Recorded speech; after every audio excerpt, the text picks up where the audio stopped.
Education, a better way. So what should education look like? Education should look very similarly to what naturally exists in the very earliest stages of life, before the tentacles of protection racketeering then dominate the situation. Education should look like childhood play, which naturally encompasses the wonder and joy of ongoing discovery. There are endless avenues of curiosity to explore, including the entire metaphysical arena, to which children are tentatively very receptive before being conditioned out of it. Spirituality can be like gravity, the subtlest influence in an immediate sense, yet with a great deal of playful patience and heartfelt curiosity, of which children are experts. Spirituality can prove itself true, and then simple logic indicates that, being unconstrained, spirituality is ultimately the most powerful influence of all. The natural world is the one that has been vetted across eons and envelopes us in truth, like an endless airport for our childlike wonder to explore, except that it's all real, vetted across eons, resilient over the test of time, on the scale of the cosmos. The adventure is meant to be your story, as led by your choices. External reality is your dream. The paradigm of reality is not to wait to be told what to do, but to fully enjoy, meaning to collaboratively and therefore sustainably enjoy the external reality, the arbitrary, dynamic, non-vanilla, colorful external reality that you've ultimately chosen for yourself.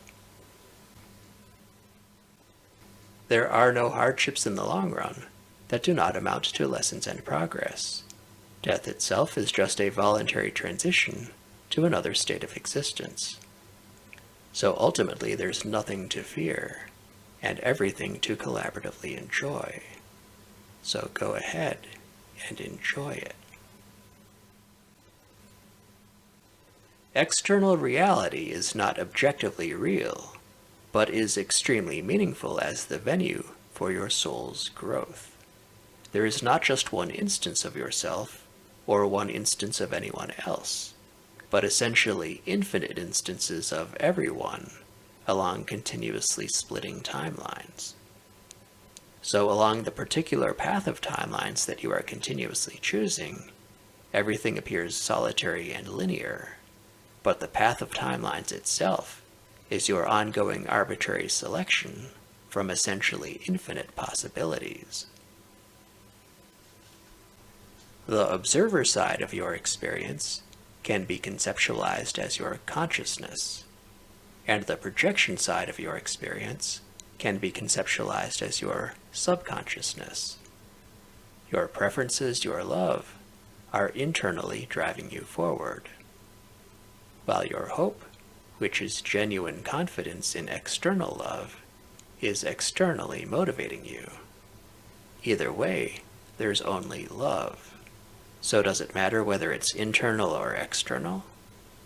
There's ultimately no delineation between where you end and everything else begins, because there's only love. Love is happiness associated with expanded trust. The universe is infinite and is ultimately comprised of only love. Yet not all infinities are the same. For us to expand infinity, meaning to expand our happiness into innovative new arenas beyond the present infinity, love, expanded trust, is the way to get there. So although within a context there may be cyclicality to our soul's experiences, and we in a local sense may sometimes regress a bit before advancing, the long-range path is only forward. Beyond whatever the present infinity is, there are always new infinities to unwrap through expanded trust. So what should education look like? Education, like reality, can be outlined like this. First of all, there are no known absolutes. technically including this statement. Yet the closest to an absolute is the ultimately singular existence of love. This in turn can be arranged as love and truth. Love is the main reality, truth is supporting. Love is ultimately comprehensive, so truth is ultimately local. Love is ultimately real, while truth is ultimately arbitrary. Love constitutes stability, truth supports interim growth. Love is fixed on the big picture matter of why, truth on the interim supporting matter of how. Love amounts to the freely pursued full faithfulness to one's soul through the use of feelings, whereas truth amounts to the freely pursued full faithfulness to one's mind through the use of logic. Love delivers general opportunities, while truth provides local optimization. So looking at this from a distance, we can see that love is in the leadership role, and that truth is in a supporting role. Truth amounts to local delineation in support of comprehensive unity. Everything is the same as nothing. It's completely vanilla and barely allows even for consciousness. So truth constitutes an arbitrary alphabet within which to experience reality and correspondingly love, until we outgrow it for a wiser scale of interim truth. It's not what we might ideally conceptualize as perfect, because in order for us to expand into new infinities, the nature of true love is that we must first responsibly invest our trust, not just receive, which would also be demeaning to our creative potential.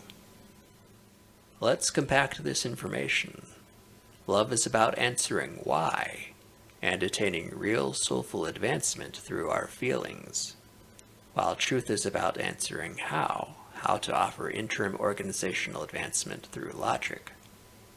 Love leads through stability, while truth supports through interim growth. To reiterate a point we discussed earlier, we ideally want to explore these virtues through the most responsible context, that of nature, the surrounding context of true reality as vetted across eons, not artificiality, the policy tentacles stemming from unjust and imaginary borders, enforced at gunpoint by extremely recently introduced protection rackets. Everything is love. Every decision has a motivation behind it, a love of something. The normal, broad definition of love is to love all ahead of oneself. A very narrow definition of love is to love oneself ahead of the collective. Love of all is the pursuit of altruism over fear.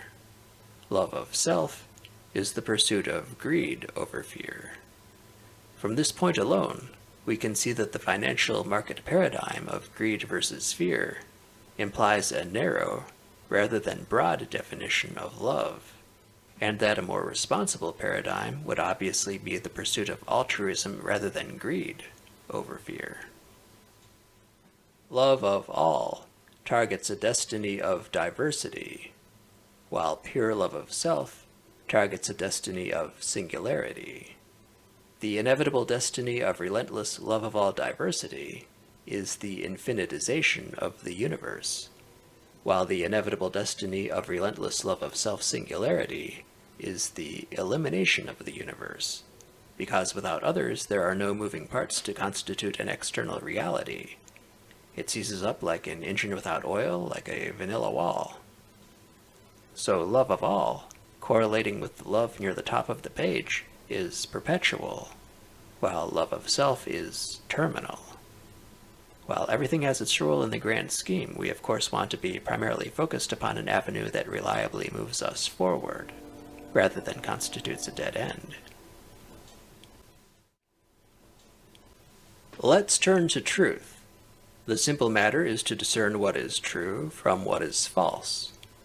Logic involves venues such as numbers, geometry, time, and mass, the same basic elements as a billiards game, where the activity involves analyzing number patterns, geometric patterns, time patterns, mass patterns, and so forth.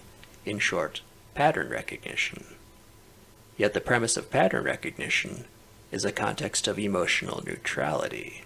which ultimately is not the case, meaning again that logic and truth are ultimately local and correspondingly terminal. As with love of self, there is local utility in logic, but it is only local. Remember how there are no absolutes? The context of emotionally neutral logic is a prime example of the non-absolute nature of reality, because emotionally neutral logic is an illusory condition where love is not immediately evident. Let's compact this a bit. From what we've seen so far, we can discern that love is innately non-commodity, while truth is innately commodity. Or stated another way, love is ultimately valuable, while truth is ultimately transient. Within truth, as within love, the observer can adopt the available paradigms of either love of all or love of self as the purpose of their logical analysis. Love of all means exploring number, geometry, time, and mass patterns to discern synchronicities, cameos, messages, and guidance of underlying love for the purposes of helping to productively perpetuate love. Love of self means exploring pattern recognition for zero-sum dominion opportunities, which are, of course, innately terminal. Zero-sum dominion, the paradigm of the world at large, is the terminal branch of the terminal branch of reality, whereas we ideally want to be aligned to the perpetual branch of the perpetual branch of reality.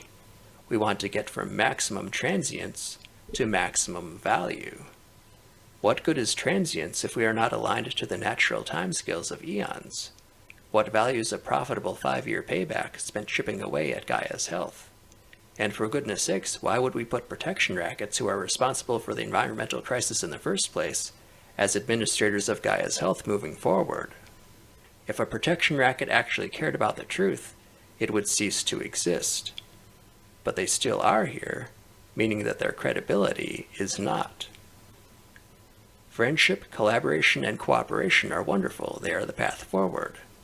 Just not systems predicated upon weaponized suppression of your freedom to be faithful to your heart, to your conscience, to your soul, to altruism as you best understand it.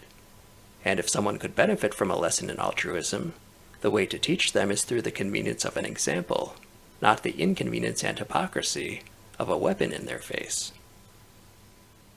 Let's explore education, truth, and love from the love of all paradigm. Logic enables us to discern underlying love, as well as to receive messages of love amidst our soulful existence. In discerning love, there are amazing wonders to explore. If we begin in nature, adoring seashells for instance, we could explore how to give them a good home, a setting that harmonizes with beauty. We could look at curves.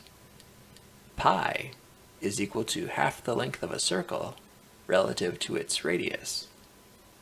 The number amazingly continues to infinity without repeating patterns. The same thing is true of most square roots of positive integers. We can use any base for our number system.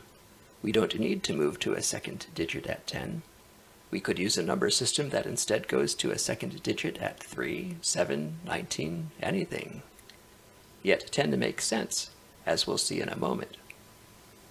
Let's create a number sequence. If we start at 0 and add 1, and then continue our list by constantly adding the last two numbers, we get what's called the Fibonacci sequence.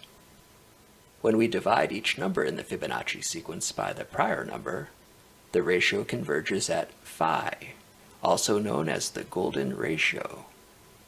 The golden ratio correlates with aesthetic beauty. When a rectangle with the proportions of the golden ratio is created, and the largest square is removed, the remaining rectangle has the exact same proportions as the original, extending to infinity. A quick way to obtain the proportions of the golden ratio is to draw an angle equal to 1/10 of a circle, and to turn it into a triangle. The ratio of either long side to the short side is the golden ratio.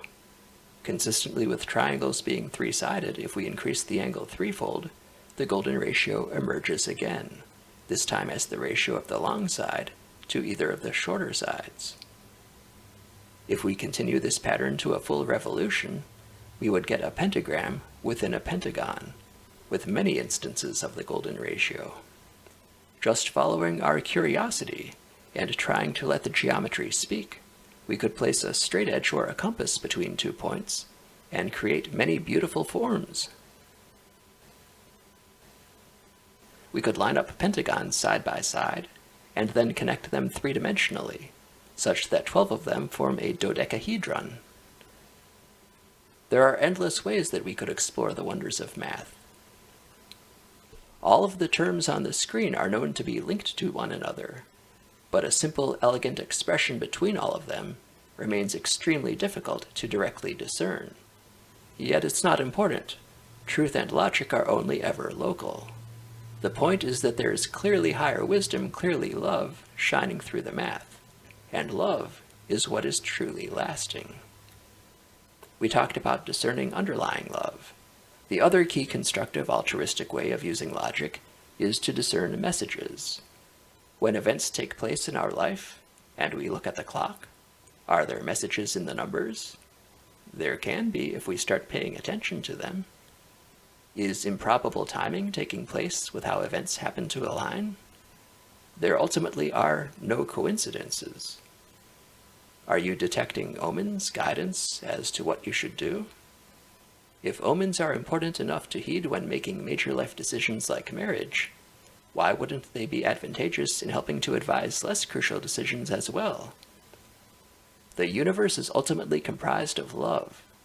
The forms of the clouds, the shapes of tree branches, the favorable alignment of events, the numerology contained within your name and birthday can all deliver important messages, but only if you're willing to listen. You're only able to receive what you are willing to discover. Wouldn't it be interesting to know who you are at the soul level and why you are here? You can, if you choose to. When we start recognizing the truth that the universe is love, and that love cares about us and wants to keep in touch, then clearly the name of the game is not to take a greeting card to the lab to discern its elemental content, but to read the card with our heart in order to align with maximum value. In terms of love, we can shape reality directly and most efficiently with our feelings.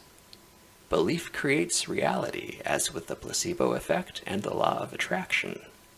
There is generally cause and effect because we generally believe in cause and effect. We have a feeling of confidence in it. As we develop our confidence with fewer and fewer, and ultimately no arbitrary restrictions, then we emerge our capacity to have the greatest positive altruistic impact on everything. It all begins with love, the fullest, broadest definition, love of all. Peak altruism from the perspective of our generosity, and then from the perspective of external reality as we conceptualize it, and then from external reality as it continuously reveals itself, and finally from the perspective of seeing the internal and the external as fully unified, as purely love. True love is infinite harmony. The more that we trust into it, the more infinities of opportunity we all can access. The dream state and the waking state are the same dynamics, just at different speeds. In our dream state, artificial conditioning is comparatively washed away, and our soul can experience comparatively free adventures. Yet the waking state effectively constitutes an alphabet for conceptualization during our dream state, particularly when we fixate on the natural rather than artificial world and embed it within our consciousness as the setting for our dreams. Dreams can help us dismiss the old beliefs that constitute our illusory limitations during the waking state. In a sense, the waking state is like a landing on a staircase, while the dream state is like the unrestricted venue of exploration and growth. The dream state can precede what progressively becomes possible, during the waking state. Sweet dreams. We'll continue in the next video.